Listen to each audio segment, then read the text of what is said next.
নমস্কার বন্ধুরা, আন্তরিক শুভেচ্ছা ভালোবাসা জানিয়ে আজকে আর একটা রেসিপি শুরু করছি। সেটা হলো কড়াই শাক কোটা এবং ভাজা। কিভাবে করে, কীভাবে কোটে এবং পরিষ্কার করে ধুয়েও এনেছি, 3-4 বার করে ধুয়ে। আমি কোটাটা একটু দেখাচ্ছি আপনাদের। মিহি মিহি করে কুটতে হয়।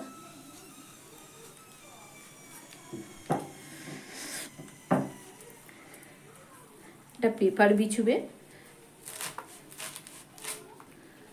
দেখুন, এইভাবে দুটো শাক হাতেতে নেবেন,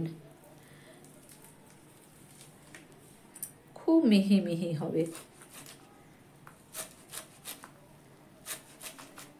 দেখুন কত ছোট ছোট হচ্ছে, দেখুন।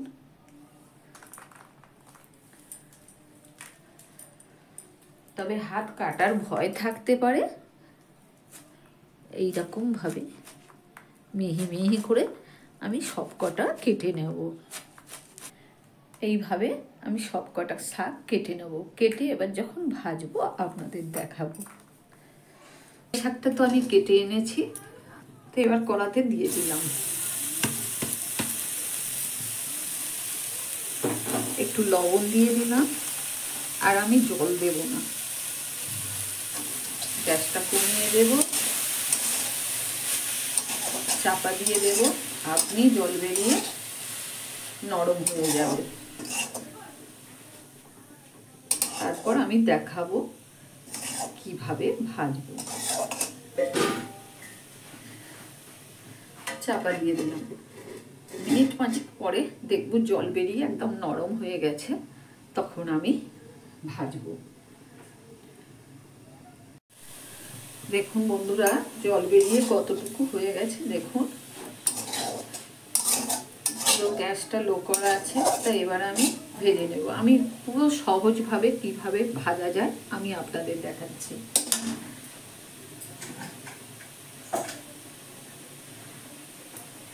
এটা ঢেলে ফেলছি আমি। কড়াতে সর্ষের তেল দিয়েছি, কাঁচা লঙ্কা দিলাম,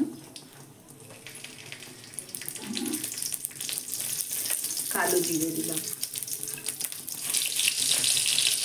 একটা ছোট পেঁয়াজ এবং পেঁয়াজ কালি এগুলো কত ছোট ছোট করে কেটেছি দেখুন। এইভাবে শাক ভাজায় ছোট ছোট করে কাটতে হয়। এগুলো একটু ভেজে নেব।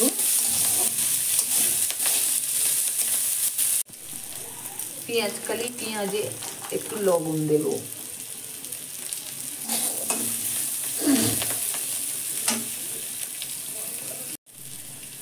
পেঁয়াজ দেখুন ভাজা হয়ে গেছে।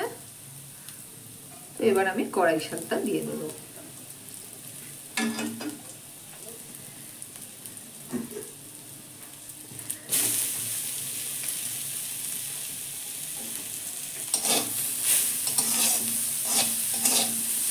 গ্যাসটা পুরো লোয়েতে আছে আমার। সামান্য একটুখানি চিনি দেব।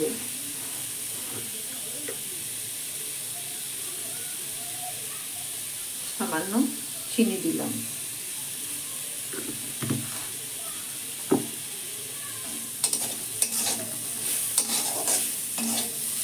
দেখলেন তো কত সহজে কড়াই শাক ভাজা হয়ে গেল।